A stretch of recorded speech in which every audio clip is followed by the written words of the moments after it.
doing the whirly durlies, just doing it's just doing the whirly durly on um YouTube. So I'm live on Instagram, live on YouTube. Good morning, good morning, good morning. Thank you for joining me. Oh, crazy. It's crazy. Shit is just crazy. Um, okay, I just did a little TikTok. I got kind of like a three-part thing for my TikTok thing. TikTok thing. So let's go through some of the information um that I acquired or through a couple podcasts and stuff and everything that's going on. Then I'm going to tie it in with the astrology. So, a couple things that I'm going to announce. I have a Halloween reading sale. So if you want a 1 hour one-on-one with me, it's on sale for $80. Also, I'm on November the 1st. I'm going to have to do a private live connecting with your ancestors, and that's going to be $50. So if you're wanting to connect with your ancestors on November the 1st, it's the day after Halloween. It's All Saints Day. So if you want to connect with me on that day and we will connect, it'll be $50. It'll be group readings, very limited with the amount of people, because everybody in there will get a little personal reading and connection with their ancestors. Haven't done one for 2 years. So this is something new. I'll have little posters up all over the place and all of that happening. So yeah, so Guru Mama's still going. She's still doing her thing. And I just want to bring in a lot of the global and economic tensions that are happening right now. And I thought it was funny. I don't know if any of you, I don't know. I guess when you get older, you watch this shit. Because I really didn't give a crap about it when I was younger. Should have. But watching Parliament, and now I just find it hilarious, watching Parliament and watching the the back and forth of it all, right? And I just loved how Pierre is really good. He's one of those guys who's really good at debating. Like he's a debater, right? Of course he's a uh I mean his he's a politician, right? But I mean, some politicians are really good at it, other politicians are not. He's good. He's got that finesse kind of thing when he's doing his stuff. So watching him was quite interesting. Anyways, they're talking about, and here's Carney. He's all happy because Trump gave him a pat on the back and said, "Ooh, you're just such a good little boy." Didn't exactly, say that. But anyways, such a good negotiator. And he was all bragging about it. He was all happy. And he's like, yeah, look at me. I'm just so good. And Pierre comes up and he goes, yeah, you're so good because you gave how many $1 trillion to the United States? Good negotiation there, right? When people are starving in Canada and food bank lineups are at an all-time high and people can't afford groceries, and a lot of people, and then the what is it? The auto industry has just laid off 86,000 people. What?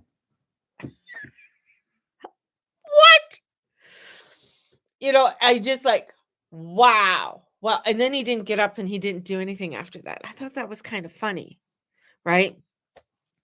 Another one I saw recently was for running for the president of Ireland, and they're all the same. Like the thing is their politics is a lot different than ours. Anyways, so this young man who wanted to get up and he is studying law, and he wanted to ask a question about his brother who was arrested and he was put in jail for 500 days because of his beliefs, his religious beliefs. He did not want to call a person the gender that they wanted to be called because that's not their gender. And he didn't want to go into their lie. Right? So, anyways, he ended up getting fired from his job. He's a teacher. They took away his last paycheck. They took away his all of his savings and everything. Like he went to the bank and there was nothing, nothing. They took it all away from him. Um, so this young man came in. It was open questions, freedom of speech, and all of this. They had him hauled out by the police, right? They call them the guards in Ireland, right? So they hauled him out by the guards. But it was, I know my Irish accent just pops in there. Um, but it was hilarious. It wasn't hilarious, but it was like that president who was running for president was this older woman, just like, she just looked over as if to say, just, like a queen dismissing like, just get rid of him. We don't need to talk about that poo poo kind of thing. It was utterly like mind blowing to watch that, instead of being a true politician and saying, hushing the crowd and then delivering an answer to that in some format. But because they don't have an answer, because they can't, they're not going to debate you. What they're going to do is they're going to push you down. They're going to use their mighty force. Rawr. I was also watching a whole thing on Venezuela and the propaganda that we're told about Venezuela and the actuality of what's going on in Venezuela. Interesting. It's very interesting with that. And that's all part of this geo global politics, economic tensions, right? So right now, China just halted rare earth minerals exports to the US, which is which could cripple advanced US manufacturing, particularly the military tech, weapon systems, EV protections. With that, now you got to remember that how things are connected, right? You know, China is connected to Russia, Russia connected to China, China connected to Iran, they're connected to Venezuela, right? So you got to look at where all of these connections are and what's going on. This move is interpreted as a part of an escalating economic hybrid war between major powers, US, China, Russia, and the allies. Cryptocurrency, that's the other thing. Crash, a rising. There's a rise in gold and silver. Are seen as indicators of the financial instability and investors seeking safety in hard assets. Now, I have this one gentleman. He's from the states that I watch. He's an Asian guy, and he's talking about he doesn't like to hold actual gold or silver. Like he doesn't like to physically hold it. He trades it, and he'll trade it, and he does that where he'll hold certain trades for a while and then sell. You know, at certain times, and he's done that. So that's what he does. I am not a financial advisor, just an FYI. By far means I'm not a financial advisor. I get money and it's gone within 30 seconds because it's like, oh my God. This is okay. Just my economic thing is like, oh, here's some money, Mary. Oh, thanks. Oh, it's for this. No, we need milk. We need coffee. We need this. We need that. Oh, it's gone. Oh, okay. The next day. Oh, I forgot. We need it. That's my life right now. Um, so anyways, as I digress and let's go on. So the cryptocurrency with crashing. Now somebody out there is just cashing in. Now I did mention a few years ago, maybe it was a year ago, about crypto and just not really trusting it. um it's even, I mean, it's, you can get biblical. It's all written in the Bible: the gold, the silver, the bronze, the copper, the tin. Those things have always been what man can actually use, trade, things like that. And that's where I feel like when I'm looking at certain things that I would love to do, like my where I'd like to get going on investments or whatever, I'm looking at things that are tangible. Like, I'm not looking at things that are etherical kind of things, like cryptocurrency. I have looked at AI, but anyways, that's, I'm getting off topic here. But anyways, back on track, Mary, back on track. We're getting back on track. So the speculations that Trump's trade policies and tariffs may intensify this sort of standoff. So while Russia's unveiling a new nuclear technology raises nuclear deterrence and concerns, and there's no nuclear agreement right now. Like, there's none, right? We have the hybrid and the proxy war right now. So the hybrid war era, battles fought through supply chains, energy markets, cyber attacks, economic sabotage, right? I think in California, a plant just went up, and I think one in Texas as well.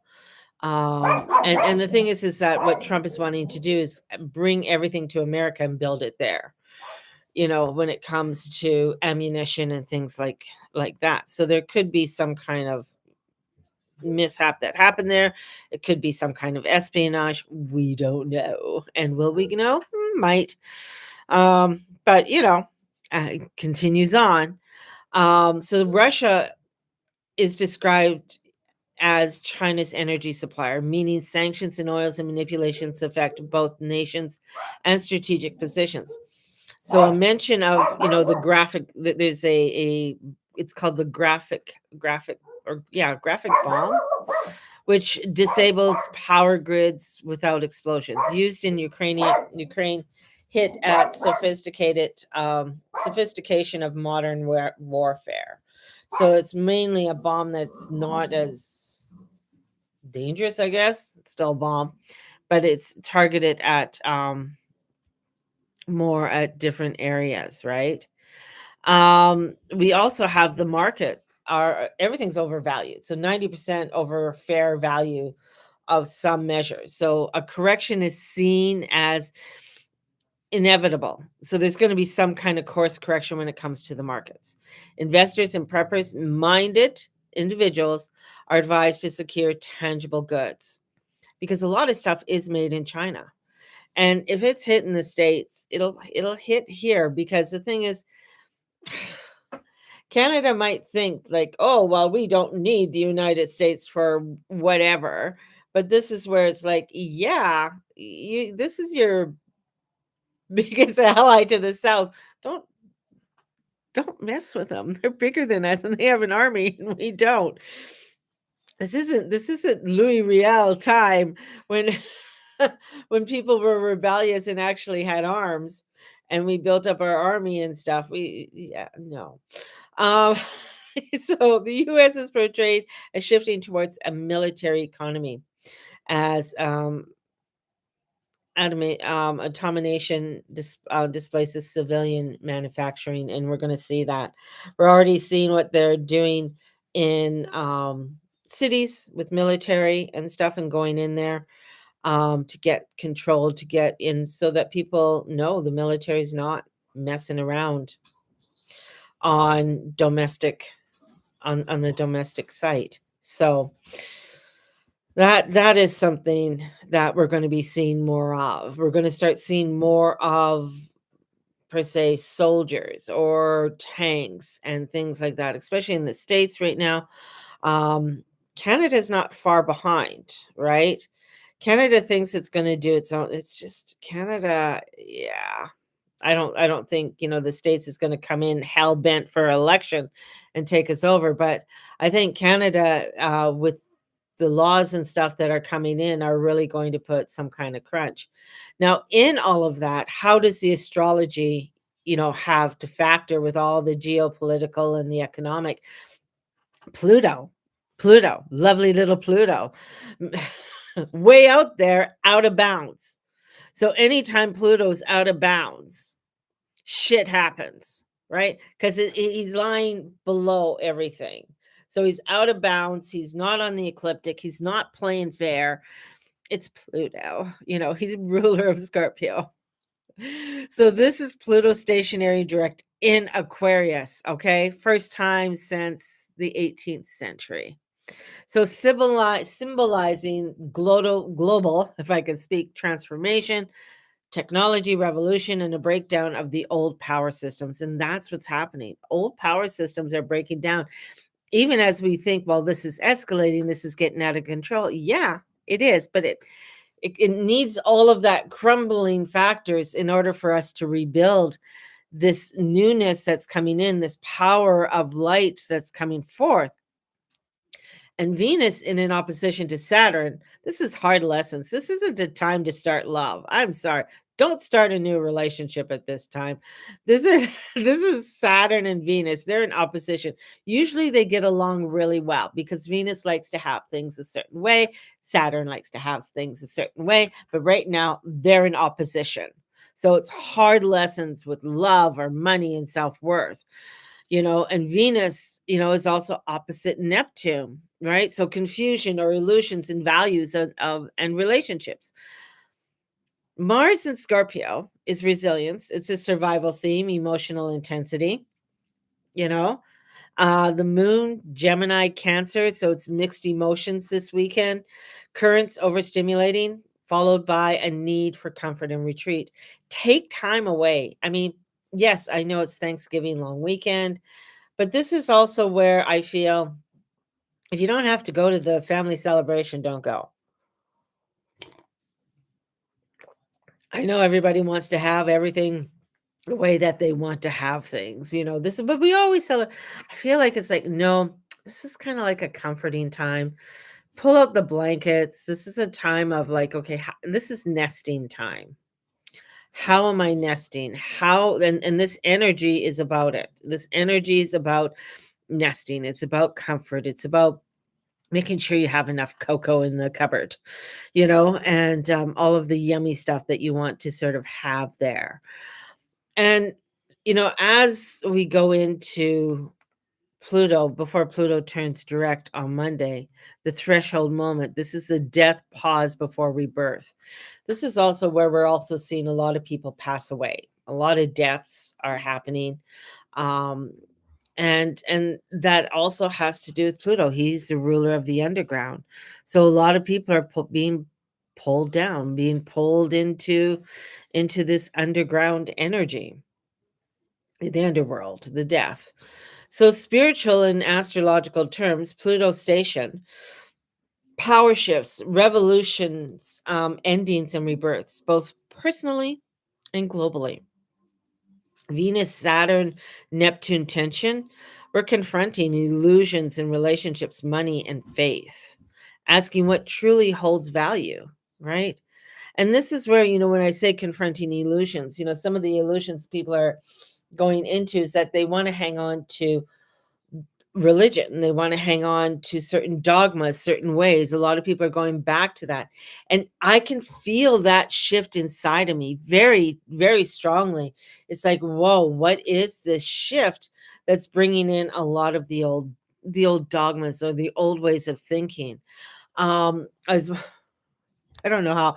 Anyways, watching another program and show, but it was talking about when the printing press came about, and I think it was on the History Channel because I love the History Channel. So watching it about the printing press. Now, when the printing press started to come out, they didn't want people to have power. They didn't want them to read the Bible. Like, don't read the Bible. I mean, I was raised Catholic. We were raised, my parents were pre-Vatican II. So we didn't, you had a Bible, but you didn't really read it, right? Vatican II came in 1963. It was a drawn out of changing the way things were done in the church and slowly implementing, and especially when you got into the 70s and the 80s and that of reading a Bible, of bringing the Bible into the home and that was sort of very foreign because it was like because I was told you couldn't read the Bible because you may interpret it wrong, right? That was the whole thing that was really promoted to people like the baby boomers, this is what they were promoted to. Change started to happen and the people were starting to say, well, there's a lot there for us to know. That's the same way with the Gnostic Bibles. Like the Gnostic Bibles weren't put into, when it came to putting them into the Bible, because they talked about your divinity. They talked about your divineness. It talked about you have the power. Like Jesus came down to tell you, you have the power. You are divine. You have that connectedness. But in doing that, if you look at, within the Jewish religion or Muslim or any part of Christianity, that means who's ever there up on the altar, who's ever there preaching, we're taking their power away. And in taking that power away, it's like, whoa, where do we go? Where do we get our gold and our silver and our luxury items kind of thing, right? And this is where coming into this power shift, why it's so important, because when we see Pluto in Aquarius, it's showing you have the power. It's showing you that to stand back. If you look at an Aquarius person, it's very much where, Leo is like home, hard body, let's come on in, let's have the party, let's have the gathering. It's like, no, we got to have the turkey dinner this weekend. No, we got to have the family gathering this weekend. Aquarius is like, but why? Why do we have to go through all that drama? Why do we have to go through all of that? So it's really changing traditions, changing ideas, changing the way that you think, the way that you do things, right? And getting you to move outside the box. Aquarius are very outside the box thinkers. They're not looking at the way we normally look at things. It's beginning to question, it's beginning to ignite a new way. Now it's ruled by Uranus, and Uranus is retrograde in Gemini, and it hasn't done that since 19 like the 30s and 40s. So we're into this era of like, okay, something different is coming on the way. That's why Nazism, I shouldn't have said that word on here, but that one with the guy with the funny mustache, why that came to power, why he rose so quickly. Not only was he a good speaker energetically, but he was giving the people something, right? So they were, after World War One, they went into huge debt and their inflation and poverty and stuff. So we had a person who could change that around, but in order to do that, he made somebody who they could blame, right? We got the same thing happening now, changing things around, and we're finding people to blame, and we're finding this. So it causes these rifts.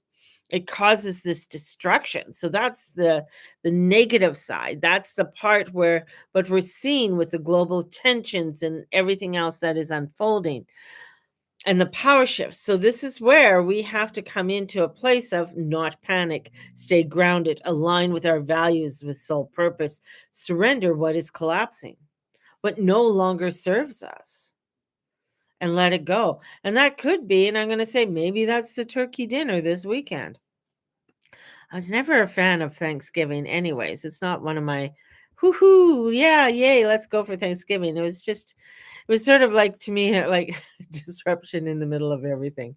I'd rather make this a comfy, cozy weekend that you just chill at home and just allow yourself to get into the comforts of a new flow of what you want to do. But people, you do you. So we have all of this cosmic energy that's coming in. We have these waves of energy that's coming in, and some of this could be that you feeling the pressure, you might be feeling anxiety, like everything's about to change, and you're not wrong. This is a cosmic pause, as I said. So it's really time for us to look at what we need to let go of, what we need to rebuild, reclaim, and rise. And how can we rise with that energy? How can we rise above with this? The world is a chessboard, and Pluto's the power player. He is the expert at moving these pieces. And while the stars shift above, the chessboard below is moving fast. We have this 3-1 Atlas, that is there too, very cosmic. It's playing its role. We're not too sure what it all means, right? We won't know till after everything like it passes through, or is it going to pass through? Is it going to stick around for a while? What's going on, right? So China just hit a pause on the rare earth. That stuff, that power, is there. But Pluto is now looking at, transformation. It's looking at different systems that are going on. And I feel like this is where we just really need to take that time and look at what is rebirthing for us all, and look at how this is coming to be, right? So take time, protect yourself. Eat beautiful warm foods, root foods, sweet potatoes, beets, cinnamon tea, you know? If you're still able to get outside and walk barefoot, do it, right? take that time and do those types of things.